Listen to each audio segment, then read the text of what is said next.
अस्सलामु अलैकुम वरहमतुल्लाहि वबरकातुहू नहमदुहू व नुसल्ली अला रसूलिहिल करीम अम्मा बाद फ़ाउज़ बिल्लाहि मिनश शैतानिर रजीम बिस्मिल्लाहिर रहमानिर रहीम वलिल्लाहिल अस्माउल हुस्ना फ़दऊहु बिहा सदक़ल्लाहुल अज़ीम। मोहतरम नाज़रीन हज़रात, आज हम बात करने वाले हैं मुसद्दिक़ नाम के बारे में। और इस नाम के बारे में सवाल किया गया है कि मुसद्दिक़ नाम रखना कैसा है, क्या मुसद्दिक़ नाम रखना सही है या गलत है।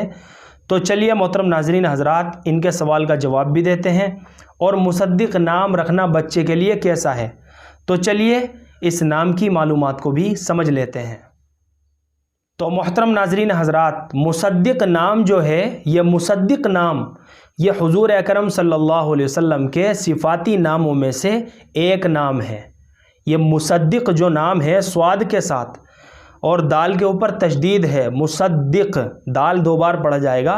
मुसद्दिक़ ये हुज़ूर अकरम सल्लल्लाहु अलैहि वसल्लम के सिफ़ाती नामों में से एक नाम है।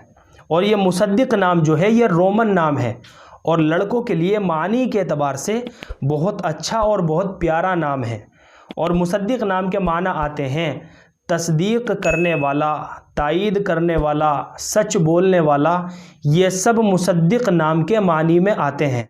और सबसे बड़ी बात तो ये है कि ये नाम इमामुल अंबिया सरवर कौनैन हज़रत मोहम्मद सल्लल्लाहु अलैहि वसल्लम के अस्माए मुबारक में से एक नाम है मुसद्दिक़।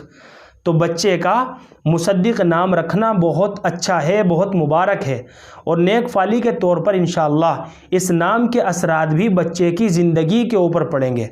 अगर आपका नाम मुसद्दिक़ है तो आपको बहुत मुबारक, आपका बहुत अच्छा नाम है।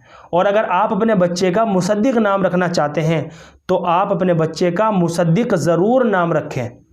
मुझे उम्मीद है कि आप सभी हज़रात को अच्छी तरह समझ में आ गया होगा। अल्लाह हम सबको सुन्नत व शरीयत पर पाबंद फरमाए। फ़क़त वल्लाहु आलम।